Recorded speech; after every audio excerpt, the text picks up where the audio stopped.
Hey everyone, since we were making origami envelopes this week and writing letters to put inside them, I thought I'd share this book, Dear Juno, that's written by Soyung Pak and illustrated by Susan Kathleen Hartung. And this is a story about a young boy who is getting mail or letters from his grandmother all the way in Seoul, Korea. Dear Juno by Soyung Pak, illustrated by Susan Kathleen Hartung. And Soyung Pak dedicates this book for my mother and father with love. And Susan Kathleen Hartung dedicates this in loving memory of my grandma and my Oma.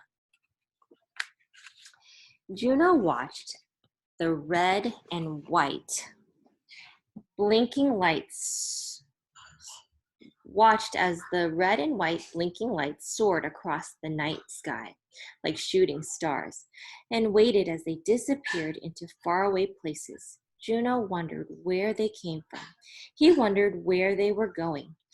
And he wondered if any of the planes came from a little town near Seoul, where his grandmother lived and where she ate persimmons every evening before bed.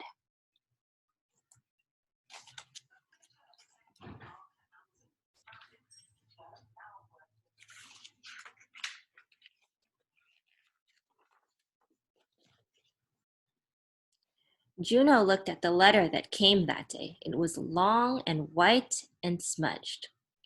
He saw the red and blue marks on the edges and knew the letter came from far away.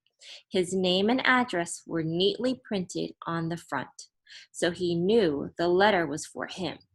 But best of all, the special stamp on the corner told Juno that the letter was from his grandma.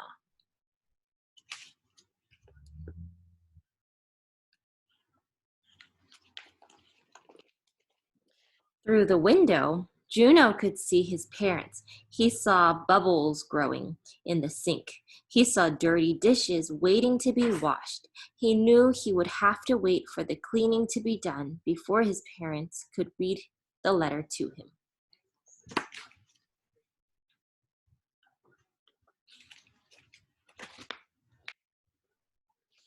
Maybe I can read the inside too, Juno said to his dog Sam. Sam wagged his tail. Very carefully, Juno opened the envelope. Inside, he found a letter folded into a neat small square.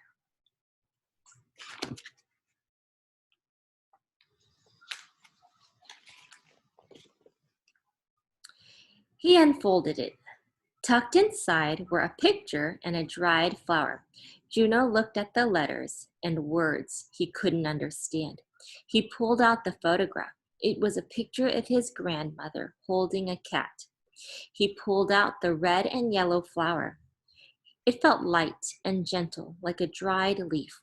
Juno smiled. Come on, Sam, Juno said. Let's find Mom and Dad.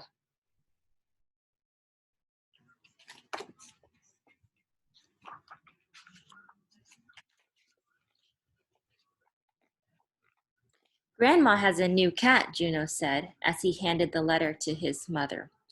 And she's growing red and yellow flowers in her garden. How do you know she has a new cat? Juno's father asked. She wouldn't send me a picture of a strange cat, said Juno. I guess not, said Juno's father. How do you know the flowers from her garden? Asked Juno's mother. She wouldn't send me a flower from someone else's garden, Juno answered. No, she wouldn't, said Juno's mother. Then Juno's mother read him the letter.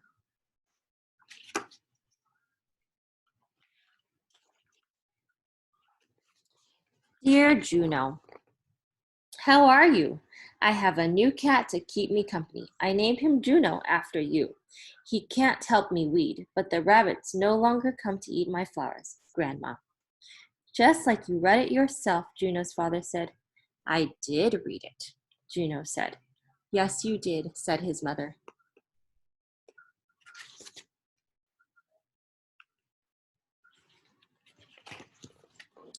At school, Juno showed his class his grandmother's picture and dried flower. His teacher even pinned the letter to the board. All day long, Juno kept peeking at the flower from his grandmother's garden. He didn't have a garden that grew flowers, but he had a swinging tree. Juno looked at the letter pinned to the board. Did his grandmother like getting letters too? Yes, Juno thought. She likes getting letters just like I do. So Juno decided to write one.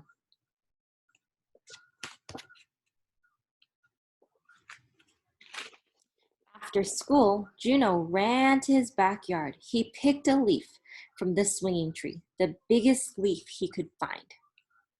Juno found his mother, who was sitting at her desk. He showed her the leaf. I'm going to write a letter, he told her. I'm sure it will be a very nice letter, she answered, and gave him a big yellow envelope. Yes, it will, Juno said, and then he began to draw.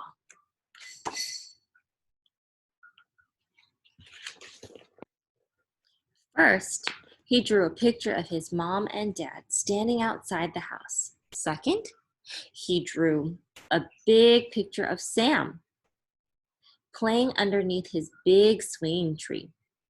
Then, very carefully, Juno drew a picture of himself standing under an airplane in a starry nighttime sky. After he was finished, he placed everything inside the envelope.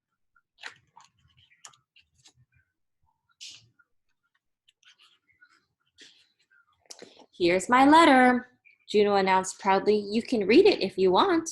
Juno's father looked in the envelope. He pulled out the leaf.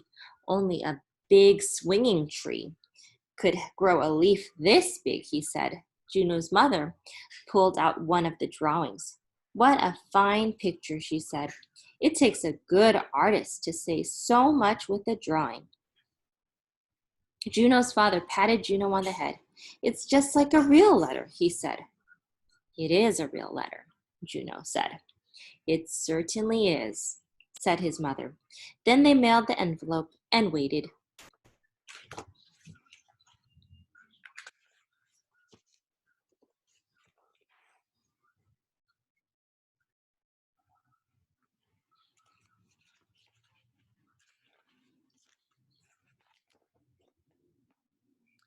One day, a big envelope came.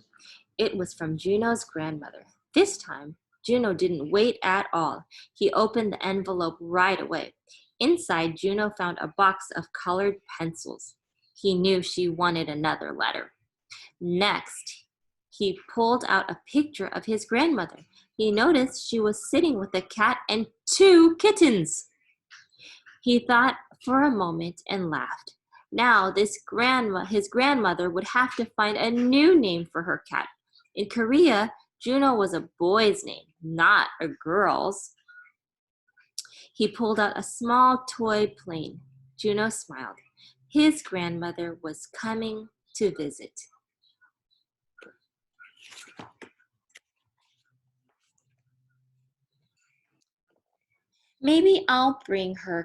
Maybe she'll bring her cat when she comes to visit, Juno said to Sam as he climbed into bed.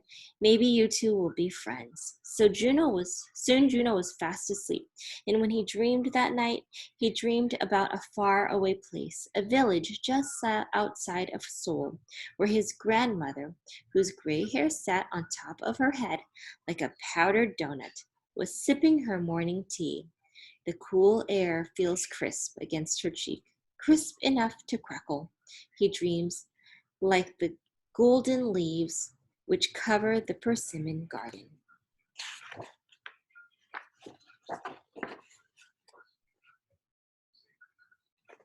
Isn't it amazing how pictures can tell our words for us? So think about that as you go into this weekend. Maybe there's a letter you might draw or write to somebody who you miss. Have a great weekend, guys.